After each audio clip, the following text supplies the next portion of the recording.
છોટાઉદેપુર જિલ્લાના તેજગઢ ખાતે આવેલા ગજાનન કુમાર છાત્રાલયના વિદ્યાર્થીઓના 2 દિવસ અગાઉ સોશિયલ મીડિયામાં છાત્રાલયના ગૃહપતિ તેઓને માર મારતા હોવાના આક્ષેપ સાથે રુદન સ્વરના વિડીયો સોશિયલ મીડિયામાં વાયરલ થયા હતા।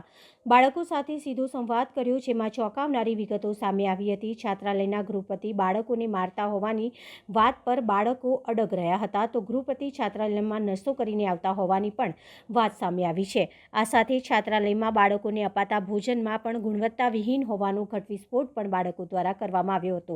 જોકે કેમેરાની સામે છાત્રાલયના ગૃહપતિએ આ સમગ્ર ઘટનાને નકારી હતી। સમગ્ર મામલાની હકીકત એવી છે કે 2 દિવસ પહેલા છાત્રાલયના કેટલાક બાળકોએ તેજગઢ ગામના સ્થાનિક દુકાનદારોને તેઓને ગૃહપતિ દ્વારા કનગડત કરતા હોવાની આપવીતી જણાવી હતી, જેને લઈને કેટલાક દુકાનદારો બાળકોની વહારે આવ્યા હતા અને આપવીતી જણાવતા બાળકોના વિડીયો સોશિયલ મીડિયામાં વાયરલ કર્યા હતા અને બાળકોને પુનઃ છાત્રાલયમાં મૂકવા ગયા હતા, પરંતુ ગૃહપતિ હાજર ન હોય કોઈ વાતચીત થઈ શકી ન હતી। અત્રે નોંધનીય છે કે ગતરોજની આ ઘટનામાં ગૃહપતિ ખાતાકીય તપાસમાં દોષી જણાતા તેમને બરતરફ કર્યા હોવાના અહેવાલ મળ્યા છે। રાજુભાઈ છે, હું ગામ ડુંગર પેતી છાત્રાલયમાં આવું છું। 1 વર્ષથી અહીં રહું છું।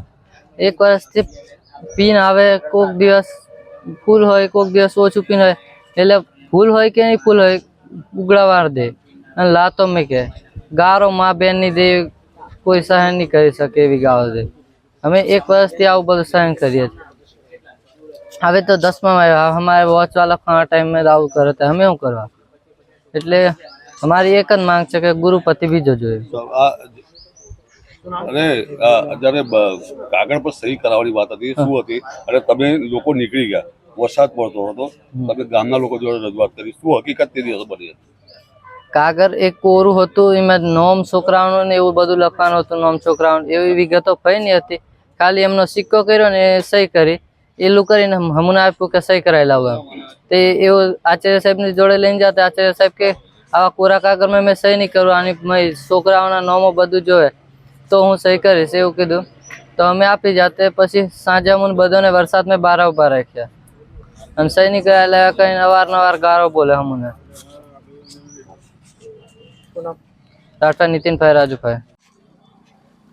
અમે ઓરસંગ કોમ્પ્લેક્સની આગળ ઊભા હતા, ત્યારે 10-12 છોકરાઓ બેગમાં લઈને યુનિફોર્મ સાથે રડતા રડતા આવ્યા હતા અને એમને પૂછ્યું અમે, તમે શું થયું? તો કે અમને ગૃહપતિ જોડે આવી ઘટના બની છે, દારૂ પીને અમને મારે છે, પેટમાં લાતો મૂકે છે, તો અમે આ ક્ષેત્રમાં કઈ રીતે રહી શકીએ? રાતે મારી નાખવાની બી ધમકી આલે છે, તમે કઈ રીતે રહી શકીએ? અમે ઘરે જવા માંગ્યા તો અમે એમને સમજાવ્યું કે આટલી રાતે, એટલે મતલબ સાંજે 5:30 આજુબાજુ વરસાદ પડતો હતો। પછી અમે કીધું કોઈ સાધન નહીં મળે, એમને પૂછ્યા, ગામના નામ પૂછ્યા, તો ખોસ ધનપુર કીધું, કનલવા કીધું, એટલે દૂરના ગામડા હતા। પછી એમને અમે ત્યાં સહારો આપ્યો, સપોર્ટ કર્યો। શું છે હકીકત આખી કે ભાઈ નશો કરીને આવતા હોય છે બાળકોનું? શું કહેવું? બાળકોનું કેવું છે કે સાંજ પડે ને કાયમ નશો કરીને આવે, ખાવાનું ઠીકઠાક નથી મળતું અને મારે છે વગર કારણે। અને ઘરે ફોન કરીએ તો ફોન કરી લેવા દે અને પછી કેમ ફોન કરેલો, શું કામ હતું એમ કરીને બી મારે છે, એવું બી બાળકો કહેતા હતા। શું એમ બાળકોની માંગ શું છે? બાળકોની માંગ એવી હતી તે દિવસે કે અમને ગૃહપતિ બીજો જોઈએ એવું કહેતા હતા। શું નામ તો? ગુરજી રાઠવા।